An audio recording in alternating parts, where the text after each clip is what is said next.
Hi, everybody. Welcome to the Tampa Sales and Marketing Council webinar today. Just a reminder, on the bottom of your screen, there's a chat box and a Q&A. Feel free to make comments, feedback, ask questions, all that good stuff. We'll pause throughout the program, and Roland will be paying attention to that and answering any questions. You can also raise your hand if you want to ask a live question. I'll be here keeping an eye on that. This program is recorded and will be available on YouTube after it processes. So if you have to pop off or if you want to share it with your team afterwards, that is an option. So without further ado, Brian Swartzwelder, our Tampa Sales and Marketing Council President, has some updates and announcements. Go ahead, Brian. All right. Thank you, Lauren. And as Lauren mentioned, I'm Brian Swartzwelder. Proud to be serving as this year's Sales and Marketing Council President of the Tampa Bay Builders Association. We've been bringing you webinars like this, virtual sales trainings a few times a month since late March, as much as we possibly can. We're committed to provide you with opportunities to grow and network. Cool new thing we have coming up on July 1st, we will be hosting a virtual networking event at 5 p.m. using a platform called Remo. You have the opportunity to network from a virtual table to table in small groups while enjoying a cocktail from your own couch. No driving, parking, tipping needed, and the drinks are stronger that way as well. It's a cool new platform. It looks pretty neat. Instead of a Zoom call like this with 50 people trying to talk over each other, you can kind of move from room to room and talk to a few people at a time. So I think it'll be really cool. And details and registration will be available next week for that. So definitely keep an eye out for that. And before we begin, we owe everything to our annual sponsors. We definitely appreciate everything you guys do for us. These companies support the Tampa SMC programs and charitable events. Thank you. With us this afternoon is one of our annual sponsors. She's a familiar face to all, a life director of the Tampa SMC and all-around cheerleader for the association. Extremely involved and everyone's biggest fan, Claudette Kelsey with Caliber Home Loans. Claudette, tell us what's going on in your world these days. Thank you, Brian. I just want to say that I appreciate being involved in this. And it's kind of nice because I do mostly builder loans throughout Florida and a few other states, but I have just seen in the last few weeks just such an uptake in all the new contracts coming in and in every price range. We're talking from $200,000 to a few models I closed recently over $1 million. So I think that housing always leads us out of anytime we have a bump in the road. And I think that that's the one thing, the economy on an upswing, and it continues. So I'd just like to say that I'm privileged to be a sponsor. And thank you so much, Roland and Brian, for this. No problem. Thank you, Claudette. Appreciate that very much and everything you do for our association. And as you guys remember, back in February, we hosted Roland live and in person at the Brian Glazer JCC. We're grateful that he's willing to come back with us today and looking forward to learning his strategy on selling virtually. So Roland, thank you again for being here and take it away. All right. Hi, Brian. Hi, Claudette. Hi, Lauren. Thank you to everybody. It's a pleasure to see you. Can you all hear me okay, by the way? Thumbs up on the... Absolutely. Good, good. So thanks again to the Tampa Bay Builders Association. You guys are near and dear to my heart. We had a lot of fun. I think it was in February, just before we had to all shut down. And so I'm glad we've all survived this situation. And I can't wait to share with you some tips on how to sell virtually. So again, Brian, you're doing an amazing job leading. Claudette and Lauren, again, thanks again. I'm going to go to my screen share and bring up my PowerPoint so we can get started with the program. Let me bring that up. There we go. Hopefully everyone can see that okay. So here we are, Tampa Bay Builders Association, 7 tips to selling virtually.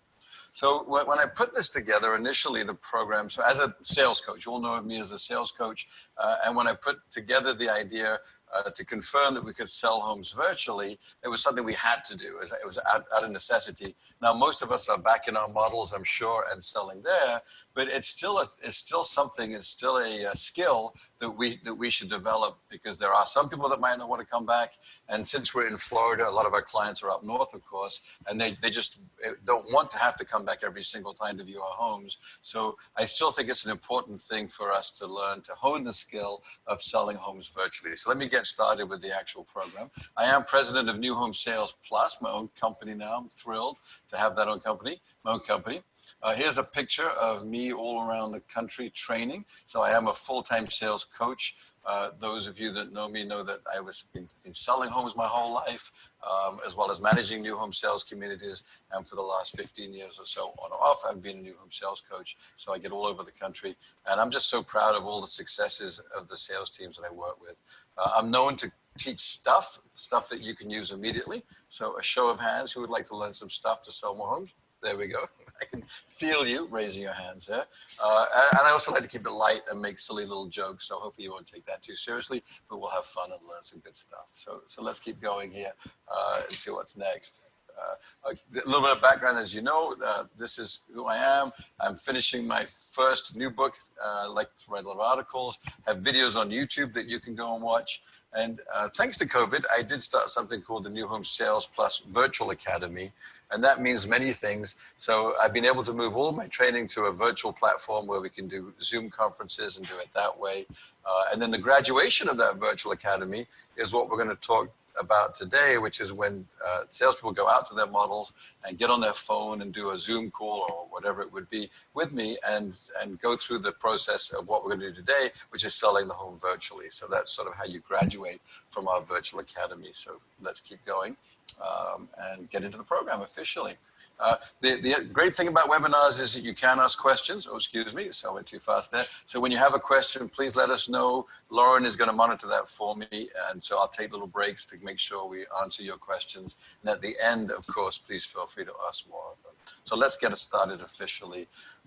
We've created a nice infographic for you on the 7 steps of virtual selling. This is available to you to download. So either Lauren can send that to you at TBBA, you know, the SMC that you're watching right now, or at the end, I'll put my email address up, which is Roland at New Home Sales Plus, and you can download this fun graphic, which is basically what we're going to cover today. And so there are elements in there that we'll get into. So let's just get started with what we're going to cover. So the first part of it, even prior to the 7 steps, is to be prepared. And a couple of elements in that.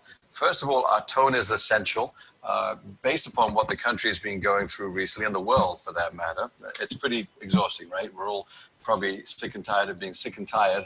And it is exhausting, and everybody internalizes those stresses differently. So it's really essential that as a salesperson, we're empathetic. You know, we do listen to people. Not being empathetic is going straight to a solution before you've listened to people. So this is a nice slide here of an empathetic looking dude, smiling, having fun, relaxing, and really listening and understanding what our clients are going through.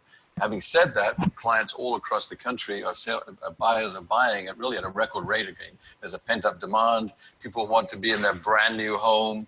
I think that the health situation where everyone was in lockdown has created a feeling of massive discontent with people's living situations. So if they were thinking of moving before and couldn't come out, now they've spent 3 months in a quarantine. So they're even more motivated to come back out and see you and work with you and buy a home.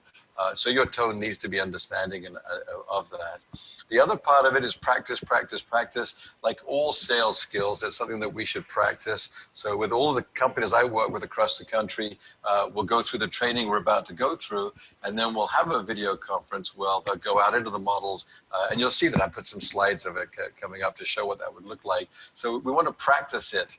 And when you practice selling virtually, simple things might come up, such as the quality of your phone with the camera. I've learned, for example, that you need to have headsets when you're outside, or earphones, earbuds, whatever you want to put in your ear.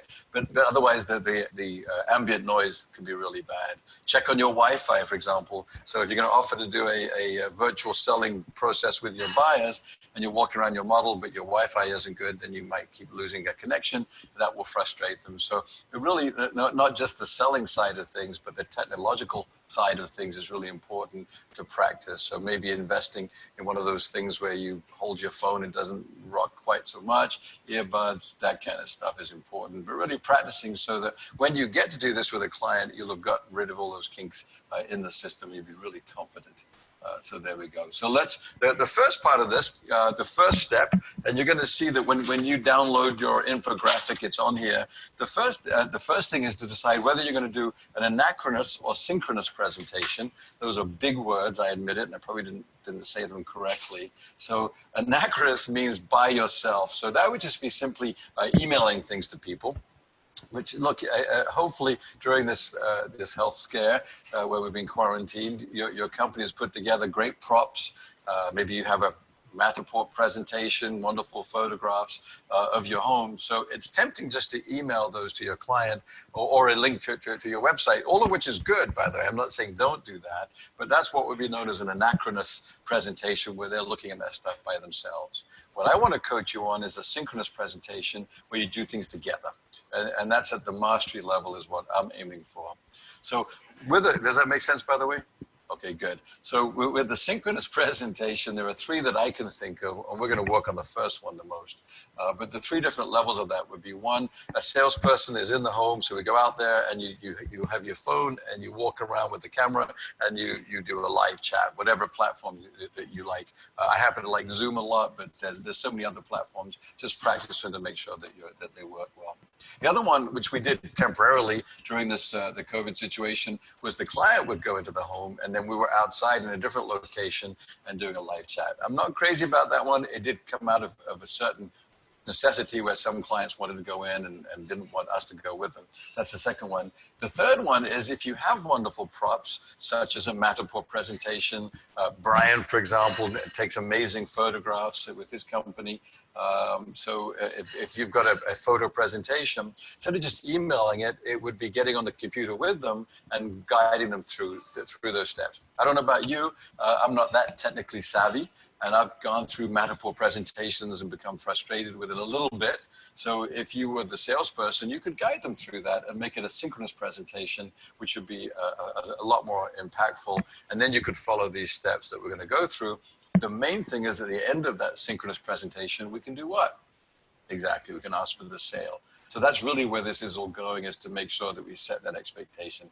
So the first step in the 7 steps is decide what kind of presentation, anachronous or synchronous, and if it's synchronous, which one of these 3. Most times we're going to work on the one where you're in the model, the client is in a different state or town and they can't join you, and we're going to master the art of selling the home virtually with our phones. So let's get started again. Let's go further. The next step is to set expectations. So when a client comes out, especially for an appointment, whether it was an online sales counselor lead or just somebody who's been in before, now they're coming back, what is your expectation for an appointment? Exactly, that you're going to sell a home to them. So let's set the same expectation with our buyers, but prior to the phone call or the Zoom call rather, and say that I'm going to go out to the models, I'm going to send you some information ahead of time. And at the end of it, hopefully you have enough information to make a buying decision or a decision that you're comfortable with. Does that make sense? So however you would say it, it's not a word for word kind of thing the way I said it, but let's set the expectation that you're going to have a conference with them and demonstrate the home. At the end of it, hopefully they'll have enough understanding that they can move forward to the next step of the process. So let's own that concept. The third concept is to create the props for your call. And I think that this is really as important as anything. So please, in any kind of selling, this is not just whether it's a virtual selling, but in all selling, we should put ourselves in our buyer's shoes, wouldn't you agree? And make sure that we make it as clear as possible to give them the information they need to move forward. So many times, you can buy books on selling and closing. And I just don't think it's the words we say, it's the process that we follow, a step-by-step process where you're covering the things proactively that the clients would like to learn about. So here's an example of props that you would send in advance. And I just took, so I practice a lot with my clients across the country. Here's Mindy Mendez from Oklahoma. She's a fantastic salesperson. This was the email that she sent to me and prior to practicing. So the idea being that we were going to do a Zoom call the next morning with her sales manager and myself, and her sales manager and I, Beth, were pretending to be husband and wife. So Mindy sent us this, and it's a nice email confirming what we're going to do, and it had all sorts of attachments. And so the attachments would be the site map marked up to show the home site that we would be looking at, and also something that may be a novel concept to those of you that haven't worked with me. The other thing is a floor plan that's actually numbered. which we'll get into in a moment. So whenever I come out to train with you, I would encourage you to think about how you demonstrate your home and in what order you do it to create the most impact, and then number that floor plan. And that's exactly, so when we're doing a virtual call, it's easy for the client to get a little bit lost. So if they have that numbered floor plan in their hand, they can then follow along very, very easily. The other idea is that we sell macro to micro, correct? Meaning that for most of us, it's not just the home, but what else is important? Exactly. It's the location. So maybe a map of where that home is located. So many of you have wonderful resort communities, whether it's here or in Orlando. I know the TBBA has a big following of salespeople and builders. So much of what we sell is about the actual location, maybe proximity to shopping and beaches and those kinds of things. So maybe a map of the area would be helpful. Certainly a map of the community showing all the amenities, photographs of the amenities would be helpful, and then narrowing all the way down to the home site. So location, location, location. Again, it's not just about going to the home and selling that floor plan or that home, it's all the other components. So hopefully at the end of your virtual call that you'll do with the client, that you'll have with the client, they'll have all the information that they can pull up and be looking at so they can follow along really easily and understand what you're showing to them. So, all right, so far so good. So let's see, any questions so far? Lauren, do we have any questions? I don't see any hands raised or anything like that. We're good right now, but just remember you can use the chat and the Q&A feature, so have at it, people. Good. And by the way, look, I'm not insecure. If you don't have a question, it probably means I'm doing such a great job that I'm being so thorough. No, or you're doing something else, making a sandwich, you're doing something. But having said all of that, please feel free to ask questions. At the end, we'll certainly have a Q&A. So I'm looking forward to keep going. All right, so far so good. So you need to invest time creating the props. This email, for example, that Mindy created, she was able to repurpose, of course, as a template for all of her virtual calls now. So once you've created the template and the props, you can reuse them with other clients. That would make sense. All right. Following this numbered plan, so I made this for you specifically to again go a little bit further in what we're talking about here. And I've taken some screenshots of a video conference. I believe that we did this last week. It might have been the week before. My memory, with this situation, every day seems like the same day, doesn't it? Anyway, the company is Dragus Communities. They're in Virginia Beach, also known as Hampton Roads. And Lauren Dial was the salesperson. Here's a picture of Lauren. And she did such an amazing job, as did her colleagues, but I thought it would be helpful to try to demonstrate to you in this webinar what we mean by a great virtual presentation and how the props really support it. And Lauren actually felt afterwards that having the numbered floor plan was really essential to the success of what she did with us. So here are the picture in the middle are her teammates who were on a Zoom call. Probably, I think it was a week ago Monday. Anyway, Lauren is in here somewhere. And so here she is starting. So the first thing she did was, it was sort of a pre-cap of what she had sent to us, and she confirmed the details. So instead of new discovery, she just confirmed what she knew about us, which is what I'd like you to do. And it sort of sounded like, so Roland and Sally, we were the ones role-playing husband and wife. Roland, Sally, if I understand correctly, your value range is this, you'd like to move in this time frame, the features in the home are, so all of the W's, all the when they want to move, what value range, what features we were looking for, and then anything personal that she'd found out about us prior to this meeting, she confirmed. And then also what Lauren did very well was ask even more questions. So she said, tell me more about your family, tell me more about that. So any of these Zoom calls, let's remember to keep it personal and understand what's motivating people. It's never just about sticks and bricks and square footage. It's about the emotion. You'll hear me say a lot that buying is emotion backed by logic. And so let's make sure that even though we're doing this via some teleconferencing or Zoom, that there's still that emotional that emotional quality is still there. So this was Lauren. She started off by sort of pre-capping and confirming the details. And then she started, and I was able to pull up the floor plan that she had numbered. Number one, if you can see, this is the curb right there. So there's her handwriting. And this is a picture of us standing in front of the home. And it looked magnificent. That's how their homes look. It's a little blurry in this screenshot, so I apologize. But as I was sitting here looking at it on my computer, I thought, what a beautiful home, which I never would have got through just looking at a floor plan or whatever. And then Lauren was able to discuss all the outside features of the home. In this role play, we were talking about building a home, So she was able to scan around and give me choices, and that's her pointing there with her finger, pointing at the neighborhood and the streetscape. So we got a feel for how wide the roads were, the wonderful streetscape. She pointed at other architectural styles or elevations and gave us a choice, and we actually preferred the one she was pointing at. So it was just the point of all of this is that she tried to recreate the feeling of us being there in person, and it worked. It was very effective, but she had thought through it ahead of time. So great job, Lauren, on that. And then before we went inside, she gave us choices. We'll talk about choices equals commitments equals closings. So if you can when you do an outside demo, I would suggest that you have at least 5 features and benefits. So the architectural style, the driveway. She talked about this being a maintenance-free vinyl, I believe is what it was, as opposed to hard plank, but maintenance-free. And then the landscaping would be included. We talked about driveway and cars. And then she gave us a choice of the style. We chose a different one, and then she closed it out. So something I'm going to mention in a few minutes is close as you go. So once you've done such a great job of pointing out these features, get that feedback. So you'll hear me say it, but for those making notes, you can always write it down. I call it FBI, which is features, benefits, involvement. Most of us at an essential level, beginning level, are good at features. That's fine. If we just share features, we'd be sort of feature dumping. So cap your feature with a benefit. So what that means to you, Roland, is because it's maintenance-free vinyl, I can spend more time with Max. Great, there's a benefit. And then ask the involvement question to get feedback on what you just said, which would sound like, what do you think? How does that work for you? Oh, that'd be great. I obviously want to spend time with my son, Max, so that's a wonderful thing. So that's what Lauren was striving to do at each area, was to share features, cap it with benefits. The benefits are ideal when they're personalized for the people that you're speaking with, and then ask an involvement question. All right, so she closed out the outside. That was a lot of time on the outside, but it worked. They were comfortable. Then we went inside and we looked at the great room, the kitchen. When we're in the kitchen, there's Lauren pointing out choices. And again, she did the same thing with giving us choices. Talked about white or gray or wood cabinets, talked about the appliance package. And we made lots of small commitments to Lauren. I picked out the stainless steel.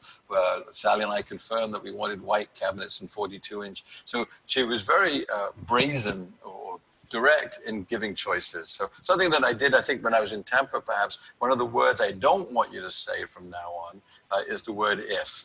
Sometimes what we say as salespeople is, if you'd like, if you'd like, if you'd like, and it's sort of a sales crutch that we use. And so if you are sitting at a desk, write down the word if and then cross it out. Because I want you to be an if buster. Because in this context, if you're saying the word if, then you're not being direct. You're not giving personal choices. So instead of saying, we have white, gray, or wood if you'd like, she said, which would you prefer? And we said white, very quickly. It was very easy. And then we include granite. We also offer quartz countertops. Which would you prefer? And we said quartz, not if you would like, but a direct question. So from now on, if you hear yourself saying things like, if you would like, edit yourself and turn it into a real question. What works best for you? Which would you prefer? All those kinds of things. So I want us to come out of this virtual demonstration the same way that we should be when we're working in person, which is understanding what the client's choices are, what their commitments are, so that you know cabinets, countertops, flooring, appliances, structural choices, those big ideas. Then Lauren went outside. She talked about the backyard, related it to where we were going to go next, closed it, went upstairs, did all of this. She followed this numbering plan here that she said to us. There were at least 3 times where I was looking at the computer. She was on her phone, and I got a bit lost. And I said, Lauren, where are we? And so one was number 7, for example, on the way to the garage. Oh, okay. I said, we're at number 7. I didn't get that because the camera was moving or the phone was moving. Upstairs, it's a great floor plan, by the way. I did fall in love with it, honestly. But there were times where it would have been easy to get lost if we didn't have this plan. All right, so far so good. So that's number 4, is to follow a numbered plan of your presentation. So send that in advance. If you ask me what order, that may be a longer conversation. Simply put, starting from the outside, closing that out, going to the foyer, of course, never through the garage, and then going to the light, bright space as quickly as possible. So this floor plan, that's all you can really do. But there are some plans where you might have a choice of a bedrooms off to the side, a laundry room, a small space, a garage. So no, save that for later. Go to the light. what was that movie, Poltergeist, which said, don't go to the light. Well, we're saying, go to the light, go to the light. Because this is the real area that we as buyers would care about would be number 5 and 6, that kitchen, great room, that area. So Lauren got us there very quickly. We were now in love with the home, and then she could revisit those smaller spaces. Make sense? All right. That if you ever want to email me or call me for direction on your plan or number your plan, email it to me. I'll certainly confirm how I would demonstrate it. And really, this is more of a feeling kind of thing. Having sold new homes for my whole career, I couldn't legislate that one is right or wrong. It's about a feeling that you have and where you're drawn to. But the idea is that you want to stack the positive experiences as quickly as possible. So I spent a lot of time on that slide because it is important. Oh, at the very end of it, this is Lauren on the right here. What do you think she had earned the right to do? Close and ask for the sale. So that's really where we're going. We follow the plan, but we're culminating sitting down and requesting the sale. So that's really is the important part. Something that I do this a lot now, thanks to this situation, as I said, with the pandemic. It caused me to think differently about the training, and I wanted to make sure that we can really master the art of virtual selling. So I put together a score sheet. Email me, I'll send it to you. It's just common sense. It follows the steps. And here we are role playing. This is Logan Taylor and her manager Jenna in Wilmington, North Carolina. Did an amazing job, absolutely amazing. Here's Carolyn and Dragus. Here's my team in Oklahoma, Mindy and her team did an amazing job. And here's Courtney and Amy, I believe, also at Stevens. Again, I'm putting them up here just to show you that it's practice, practice, practice. It's not just one way, but I want you to get used to it so you become comfortable with that. So it really is essential we get out there and really practice. All right. Involvement is really the key. So what can happen, and I started to talk about this already, as you heard me, but what I found is that when we're doing a virtual presentation or demonstration, you start to get into a bit of a rut where you're talking quickly and you start to race through things and you're losing that personal connection that you would have in person. Make sense? So let's fight that and let's get back to some essential involvement skills that we should be practicing in person anyway, but it's even more important that you practice these things when you're selling virtually. So the first one are your involvement questions. And so I've got one example of Wadia. And so let's practice so it feels authentic. And if you didn't write it down before, you could write down FBI, so feature, benefit, involvement, and the involvement part is key. So whenever you say these wonderful things, I want you to make sure that you check in with your clients. So and mix it up a little bit. So when I first got trained on this concept, gosh, I don't know when it would have been. 1990s, I guess. I had a trainer and he talked about involvement questions. I came back to my model. I couldn't wait to try it. And I had a client and I said, this is a beautiful view, isn't it? And he said, yes. And I said, it's a beautiful kitchen, isn't it? And he looked at me, yes. And I used that same phrase, isn't it, for the third time. And he looked at me and he said, did you just get trained or something? I went, yes. So I was busted. Why? Because I wasn't mixing it up. It wasn't sounding authentic. So I want to make sure that we practice. So just make sure you check back in. But what do you think? How does it look? How does it feel? Does that make sense? In model demo, when I go back out with clients, I'll sometimes stop and say, still with me? Any questions? I saw a video shop of a gentleman in Naples, Lawrence, who is an amazing salesman. His video shop, he walked in the front door and he went, thoughts? I don't know why I did the quotes, but that might have been fashionable thoughts. And the client said, I love it. And they told Lawrence why they liked that wonderful home. So it was a very effective involvement question. And what's more important, you talking or the client talking? The client, obviously, right? We want the client to open up. So the more we can learn to be a little bit laid back, point out wonderful features, cap them with benefits, especially personalized ones, and then check in with the client to find out how they're feeling about what you just said is really essential. So the involvement questions in all shapes and sizes are really important. I would try not to make them don't make them sound salesy. So sometimes we say things like, isn't this the most fantastic home you've ever seen? Well, no, that's overstating it. It's too hyperbolic. Let's just make it easy to say yes to. What do you think? How does it look? That kind of stuff. All right, that's one involvement technique. The next one is to transfer ownership. And this often happens organically when a client's in a home with you and they'll start placing furniture. But let's make sure that it happens proactively. And so there are three major spaces that our clients tend to care about: where they eat, where they watch TV, and where they sleep. Now, there are others I know, but again, if you overuse this technique, it might sound too salesy and they could push back. So what I'm talking about is when you're in the kitchen, breakfast nook area, or in the dining room, if it's a formal dining room, you'll say, how would your furniture work in here? When you're in the great room, family room, TV room, again, how would your furniture work? How would you set up the space? Or would you be starting fresh and decorating? Great. How would you decorate this space? It's always open-ended. And you'll find, as you know, I know many of you are so experienced and successful already that you know this works, you're using it already. But it is like for those that don't know it, it's like a Jedi mind trick. Because you're in the TV room saying, how does your furniture work in here? And their eyes will go up to the left, go, oh, let me think about that. And what are they doing? They're getting their furniture in their mind and they're starting to place it in your home. Is that a helpful thing? Absolutely, of course it is. We want to transfer ownership. And by the way, what if they can't figure out where their TV goes? And oftentimes I've worked for builders where we didn't show a television, and we human beings aren't always the smartest. And so therefore there could be a bit of a struggle in their minds. Well, where do I put the TV? So something we would talk about in a different program, instead of giving our own opinion, what should we do? Would quote other people. And that's known as a feel, felt, found, or third-party testimonial. So I would never say, I would put the TV here, it looks great. I would say, I'm so glad you mentioned that. You know, Jack and Diane bought this home. We moved in last week and they put Jack and Diane, two American kids in the Holland. Anyway, Jack and I bought this home and they put the TV on this wall, they put the couch over here, it looks great, what do you think? And what I'm trying to say without being jokey about it is that you quote other people having gone through the same thought process and share what they would do. If you quote your own opinion, as lovely as we are, we're salespeople, so they might start to tune us out. And it also could create an inadvertent conflict where they don't agree with you, and now they don't know how to tell you. Well, I don't. Let's say the example wasn't about furniture, but was about countertops. And well, what's better, granite or oh, I love quartz. Oh, yikes! Well, they wanted to go with granite. Now you're making them feel uncomfortable.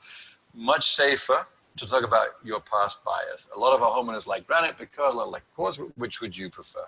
So that's a safer way to do it. So we want to transfer ownership in 3 major spaces, where they eat, where they watch TV, where they sleep, but avoid giving your own opinion, talk about other people having thought the same way about things, and this is what they did. There we go. So that's that. Close as you go. This is a concept that if you haven't heard it, this could change the way you sell and improve things massively for you. So instead of what I used to do when I first started selling homes, I think that was in the 1950s. No, I know I look young, but I'm really not young. Anyway, it was in the 1980s, 1990s. Prior to any training, I would just wait to the end to close, and that's not right. Right. So instead, I would be nervous, and oh my goodness, do they like the home? Do they like me? Instead, let's close out major spaces with some kind of involvement. So the first close was out front. How do you like it? Once you've gone through 5 features and benefits, what do you think? How does it look? How does it feel? What other spaces could we close? Wherever they watch TV, how's the great room? Kitchen.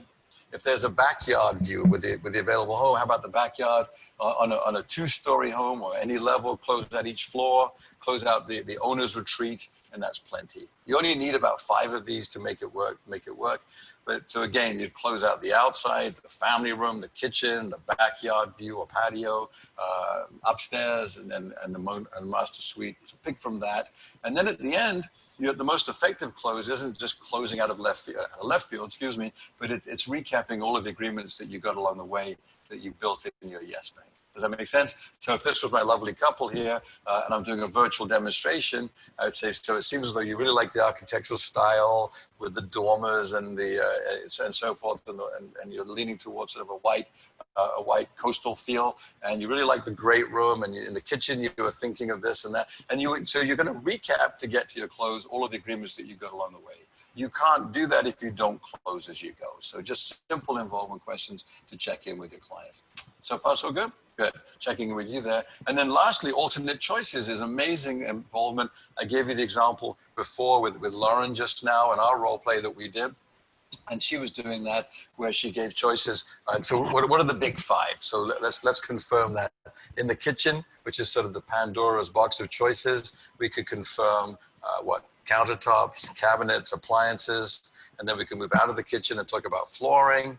By the way, isn't this a pretty flooring in this picture? It really is. It's real wood.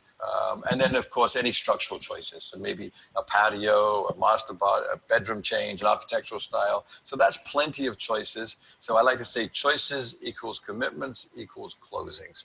So in other words, you'll give them a choice. And I'll stick with countertops. That's an easy one. So we include granite countertops. We have the luxury choice of quartz. Which would you prefer? And when they give you the response, say, great, we'll go back to my office. I'll be happy to make a note of that or price it out. So what happened, I gave the client a choice. They gave me their commitment, and I took it to the closing table and let them know that at the end of this wonderful demonstration, we'll be pricing that out. So in the virtual presentation, to stick with the theme of the day here, you would give them the same choices and make notes. Great, I'll make a note of that. All right, so far so good. Laura, let me check in with you. Any questions so far?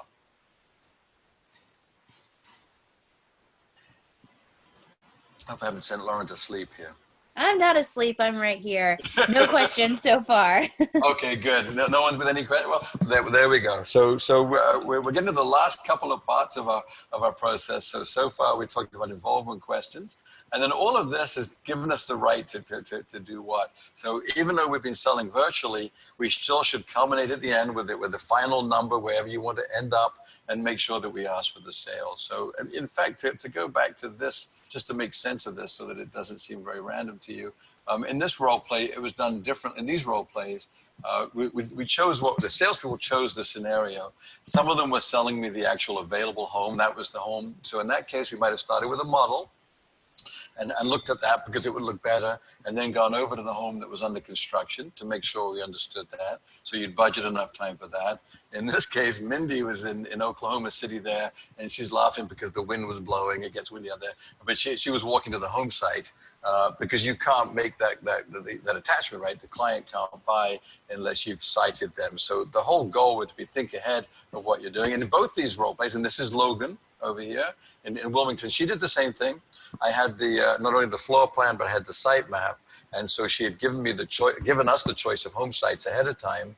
And in all these role plays, having that map was really essential because we had questions, and maybe the first home site didn't work out, and we could look at what other choices there were and look at the backup plan. So however it works out, the whole idea is that whatever we would have done in person, we can still accomplish virtually as long as you're prepared ahead of time to do that. So that's what that's really all about. So let's go back to closing. So now we've earned the right to either ask for the sale or move the sale forward. So we just want to outline what the next steps are. So for most of you, it's going to sound something like, so it seems as though you like the community, you love the home site works well, the investment's in the range that you had in mind. Let me go ahead and send you an agreement and we can review it together. How does that sound? Or whatever your close is. And again, as a trainer, I don't want you to worry that I want you to only close one way or with certain verbiage. No, as long as the process is outlined as a recap of what the steps are, you want to make sure that you choose something that's comfortable for you. But what I don't want it to be is sort of muddy and confusing. And so sometimes in our role plays, the first time a salesperson will try it, they're a little bit hesitant to maybe just go straight for a direct close. But once you've earned the right, you've done everything that we just practiced, you're there. You're really on the 5-yard line if this is a football game, American football game. You've earned the right to keep moving forward and get that touchdown. So let's go ahead and own it and be direct. Many builders I work with are on your lot builders, so you really can't write the agreement until they've got the lot component confirmed. So maybe it's next steps. So you like the home, you're happy with the finishes.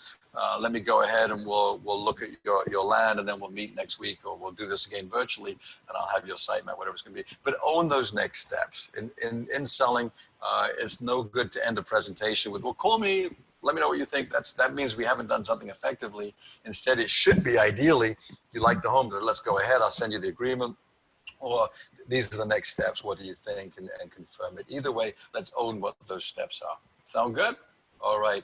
Lastly, let's say the client says, yeah, that sounds good. So in the role plays that I do, I'm always nice and compliant. I'll ask lots of good questions, but I want to keep it real. And if you do a good job, I'd like to reward you with the sale, as many buyers are doing right now. I think that many of our builders had a record-setting May, and June is going the same way, which is wonderful. So let's make the assumption, of course, the buyers are there to buy. So having said that, you could just send the agreement via DocuSign or whatever it is that you're using. And for me, I love DocuSign. I worked for a builder as a sales director prior to coming back to sales training in Southwest Florida. And DocuSign is like like Christmas when you get that DocuSign agreement. Like, yeah, the deal is. So I love it as much as everybody. But in order to mitigate the risk of them not understanding it, having too many objections, or just not getting the sale, why didn't you offer to be proactive and go through the agreement with them? So what it would sort of sound like would be, Mr. and Mrs. Smith, let me send you the agreement, sound good? And then I'm going to call you to walk you through it, or we'll do a Zoom call and make sure that you're comfortable with everything in it. Sound good? So that's the ideal way. So the theme earlier was to decide whether you're going to approach this in a synchronous way, where you're helping guide them through it, or it's going to be anachronous. There are some markets where the market's so strong that, you know, it's hard to sort of mess that up, and you can just send it to them. I would think that in the Tampa, Orlando, Central Florida market that we're in, that you want to mitigate the risk by saying, well, let me send you the agreement, and then let's go through a call and I'll walk you through it to make sure I answer all your questions. That would guarantee the best result. All right, we have stayed on time. We're going to wind down. So here's my information. Thank you so much for spending time with me. Again, Roland Nairnsey, president of New Home Sales Plus. This is my website, New Home Sales Plus. Please email me for the infographic, and I would love to send it to you. Also, when you go on our website, sign up for our newsletters. We go to our YouTube page. We have training videos there, many more that we're making. Also, free white papers all the time.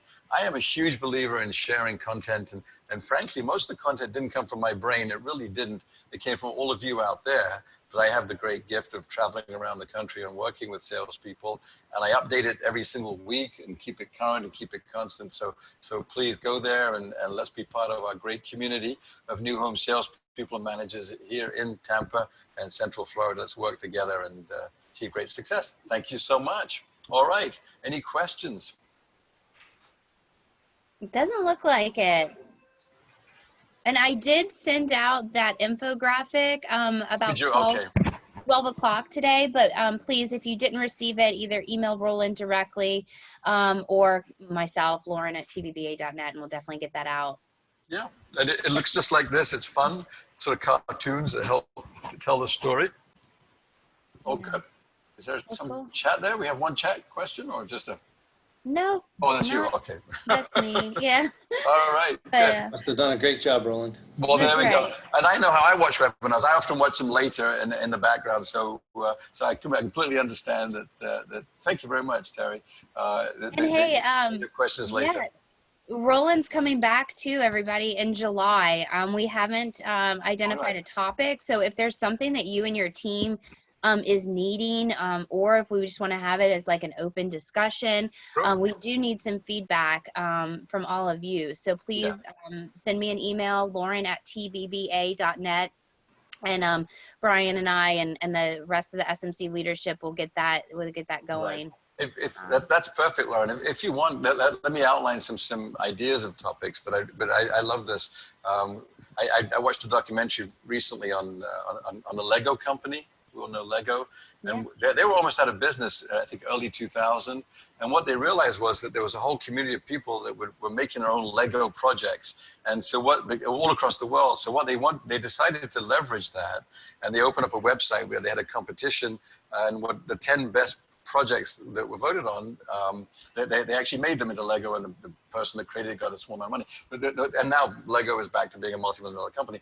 The point I share that is that they realized that their market was full of great ideas and had the common sense. And I feel the same way about training, that I always love staying current and sharing information, but I thrive upon feedback. You know, I don't want to teach something that was great 10 years ago, but it's totally is irrelevant today. So with that in mind, you know, this is my basic training materials, 170 pages. It's from, you know, does everything. So greet, discovery, presentation, demonstration, but closing, but areas that you might want to talk about that you might be running into. Objection managing is one that we could talk about. Negotiation, perhaps. Appointment setting, maybe an important thing. It might sound a bit dull. Or appointment setting and follow-up. So appointment with a purpose. Those maybe are some personality styles to adjust for personality.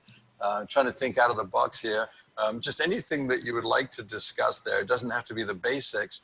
We can talk at a more advanced level and really make it into a conversation, but really thrive upon what you would like to learn, and then we'll personalize the next program for you and make sure it's really current to today's situation. That make sense? Yeah. Okay, good. I Just like Lego. Definitely appreciate you being here again, and little different situation, but glad to have you Yeah. back, and appreciate everything you taught us today, and look forward to next month when we get to see you again. Well, thank you, Brian. Thank you, Lauren. Thank you, Claudette. And thank you, Tampa Bay. I'll see you in July. I look forward to it. All right. All right. Have a Thanks, great month. everyone. Thank you. Bye.